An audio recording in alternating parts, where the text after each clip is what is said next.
Pria dan wanita yang terlibat dalam sebuah hubungan seringkali mengalami kesulitan untuk meminta dukungan pada pasangan masing-masing. Tetapi tindakan untuk meminta dukungan itu ternyata jauh lebih mengecewakan dan membuat frustrasi bagi kaum wanita daripada kaum pria. Para pria perlu memahami mengapa wanita tidak meminta. Para wanita membuat kekeliruan dengan berpikir bahwa mereka tidak usah meminta dukungan. Secara naluriah, mereka merasakan kebutuhan orang lain dan memberikan apa saja yang dapat mereka berikan. Mereka secara keliru mengharapkan kaum pria melakukan hal yang sama. Jika seorang wanita jatuh cinta, secara naluriah ia menawarkan cintanya. Dengan amat sukacita dan penuh semangat, ia mencari cara-cara untuk menawarkan dukungannya. Semakin ia mencintai seseorang, semakin terdorong ia untuk menawarkan cintanya. Sembunyiannya adalah cinta berarti tak pernah meminta. Dengan titik acuan ini, wanita beranggapan bila pasangannya mencintainya, ia akan menawarkan dukungannya tanpa meminta. Mereka mungkin justru sengaja tidak meminta sebagai ujian untuk melihat apakah pasangannya sungguh-sungguh mencintainya. Supaya lolos tes ini, ia menuntut pasangannya mengantisipasi kebutuhan-kebutuhannya dan menawarkan dukungannya tanpa diminta. Secara keliru, ketika wanita tidak meminta dukungannya, pria beranggapan bahwa ia telah cukup banyak memberi. Kaum pria tidak secara naluriah terdorong untuk menawarkan dukungan, mereka harus diminta. Ini dapat sangat membingungkan. Sebab jika wanita meminta dukungan dengan cara yang keliru, pria akan patah semangat. Namun bila wanita tidak meminta sama sekali, maka wanita akan memperoleh sedikit atau bahkan tidak sama sekali.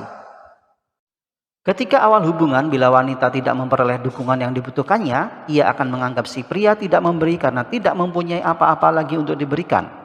Dengan sabar dan penuh cinta, wanita akan terus-menerus memberi, berharap cepat atau lambat pria akan mengimbanginya.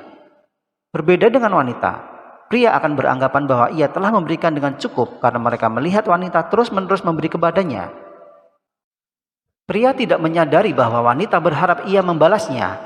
Pria berpikir bahwa jika wanita ingin atau menghendaki lebih banyak, ia akan berhenti memberi. Apa yang terjadi selanjutnya? Wanita mungkin akan meminta dukungan, tetapi karena ia telah terlanjur memberi begitu banyak dan merasa begitu jengkel, sehingga permintaannya merupakan paksaan. Wanita-wanita tertentu akan benci pada pria karena harus meminta dukungannya. Lalu ketika mereka memintanya dan kemudian si pria mengatakan ya, serta memberikan dukungan, si wanita masih marah karena merasa terpaksa meminta.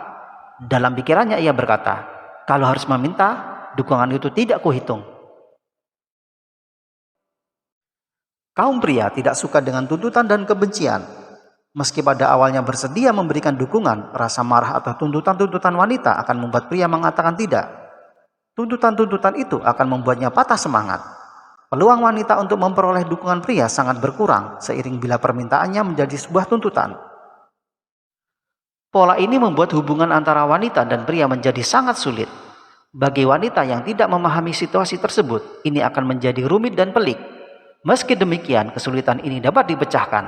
Dengan mengingat pria tidak memiliki naluri yang sama, para wanita mulai dapat mempelajari cara-cara baru untuk meminta apa yang dikehendakinya, tentunya dengan cara-cara yang membawa hasil. Apa saja yang perlu mereka lakukan? Simak terus penjelasannya hanya di sini.